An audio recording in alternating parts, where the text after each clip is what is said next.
There is no Nazi Party as we know it. There is no Holocaust. 6 million Jews live full lives, have children, grandchildren, the Romani, the disabled, the political dissidents, all those targeted by the Nazis, they survive.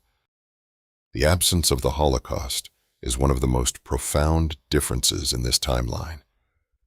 The moral catastrophe that defines the 20th century in our timeline doesn't occur. The world is spared one of the greatest crimes in human history. But this doesn't mean the world is peaceful or just. Germany's dominance creates its own problems, its own injustices. By the 1930s, Europe is divided into spheres. Western Europe, Britain, France, Spain remains independent, but Britain and France are secondary powers. They resent German dominance, but can't challenge it. France, in particular, is bitter. The loss in World War I is a national humiliation. French politics are unstable, cycling through governments, none of which can restore French prestige. Central and Eastern Europe is the German sphere. Poland, the Baltic states, Ukraine, Czechoslovakia, Hungary, all are nominally independent, but their politics and economies are dominated by Germany.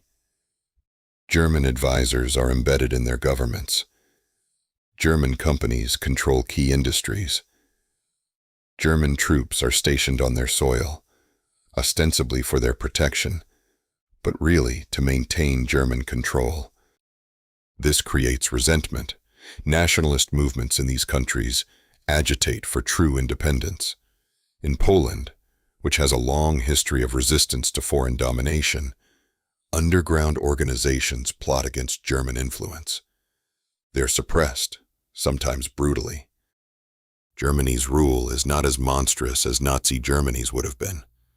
There's no genocide, but there's repression, exploitation, and a clear hierarchy.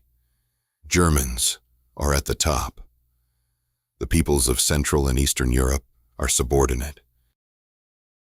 Jewish populations in Eastern Europe, which in our timeline were devastated by the Holocaust, survive in this timeline.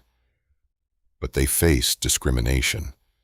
Anti-Semitism is widespread in Europe in the early 20th century, not just in Germany. In this timeline, without the Holocaust to discredit anti-Semitism,